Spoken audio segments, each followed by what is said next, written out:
Hello, my name is Kayla Parsons, and I am a registered dietitian nutritionist and a PhD student at the University of Maine. Today, I'm excited to share my research with you. Lower food security status is associated with lower levels of intuitive eating in undergraduate students. This research was funded by the University of Maine's Agricultural Experimental Station, and there are no conflicts of interest to disclose. Today, we'll go over some background information, the objective of the study, followed by methods, results, conclusions, and references. What is intuitive eating? Intuitive eating is an anti-diet approach to nutrition that focuses on internal satiety and hunger cues to guide lifestyle choices.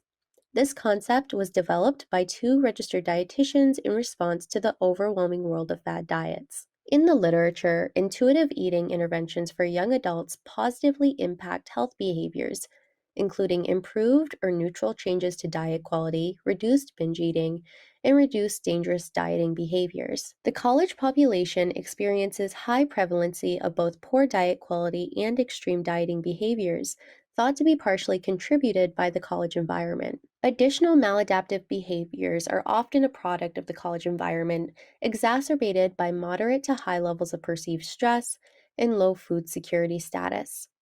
Food security status is defined by consistent access to enough food for an active, healthy life. Currently, there is limited research that addresses this relationship between food security status, perceived stress, and intuitive eating. So, the aim of this research was to compare intuitive eating and perceived stress among college students across varying food security statuses. This cross-sectional study evaluated a convenience sample of undergraduates who were asked to consent and complete an online health behavior survey in the fall of 2021. In completing the survey, participants had the opportunity to enter a raffle for a $25 gift card. Survey tools included in this online survey were the Perceived Stress Scale, the Intuitive Eating Scale 2, and the USDA's U.S. Adult Food Security Survey module. Perceived stress was measured using Cohen's Perceived Stress Scale with answers ranging from 0 to 40 and higher scores indicating greater levels of stress. On this slide, there is a sample of one of the 10 items on the survey asking, in the last month, have you felt confident about your ability to handle your personal problems? Intuitive eating frequency was measured using Tilka's Intuitive Eating Scale 2, with scores ranging from 0 to 5 and higher scores indicating greater frequency of intuitive eating. Participants are asked how much they agree or disagree with several statements, including, I do not follow eating rules or dieting plans that dictate what, when, and/or how much to eat. Food security status was measured using the USDA's Adult Food Security Survey module. Scores ranged from 0 to 10, with higher scores indicating higher levels of food insecurity. An example of a statement includes, the food I bought just didn't last and I didn't have enough money to get more.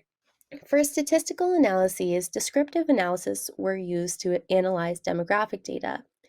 Independent t-tests assessed differences in intuitive eating between students with above average food security with students who experienced average food security status and below. Amanova identified significant health behavior differences among varying food security statuses. A total of 10,863 students were invited to complete the online survey, with about 1,153 students responding, resulting in a response rate of 10.6%. Once removing incomplete data sets in graduate students, the final sample was 645 undergraduate students. Now looking at the undergraduates' demographics, we see that the average age is about 20 years old, which is representative of a traditional college student.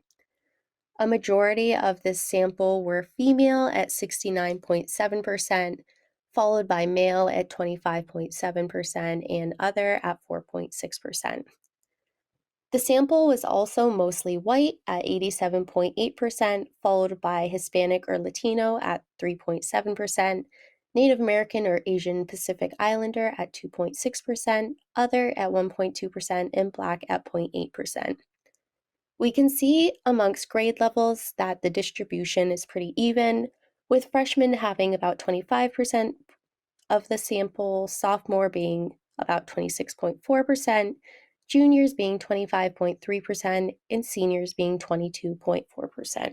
Now looking at the undergraduates' health behaviors and food security statuses. The average BMI of the sample was 24.9, and this indicates a healthy weight. The average perceived stress score was 28.2 out of 40, which indicates high levels of stress in this population.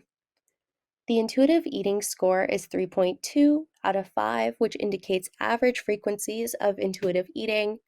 And the average food security status score was 2.6 out of 10, indicating moderate to low food security status.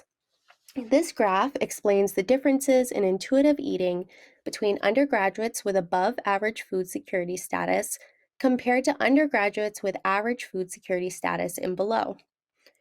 Now we see in the orange bar that this is just the average intuitive eating score amongst the whole sample, which is about 3.21 out of 5. This increases when looking at those with above average food security status in the gray bar at 3.27. And this is significantly higher than those with average and below food security status represented in the green bar, and we see that their average score was 3.12. And the MANOVA that was ran found that there were significant differences that existed in intuitive eating and perceived stress based on food security status. So, in conclusion, students with lower food security status had significantly worse intuitive eating and different perceived stress and intuitive eating behaviors as compared to their peers. And in order to improve health outcomes in this population, future research should investigate the effects of a campus-based food assistance program that also incorporates intuitive eating education and effective stress coping strategies in order to address those variables. There were some limitations in this study, included that it was with limited diversity from one university, with a sample that was mostly female and white, and it would also be beneficial in future research to assess different campus resources available and how that might impact food security status as well as intuitive eating and perceived stress levels. And thank you so much for your attention. Feel free to email me with any questions at kayla.l.parsons@maine.edu. And here are my references. Thank you.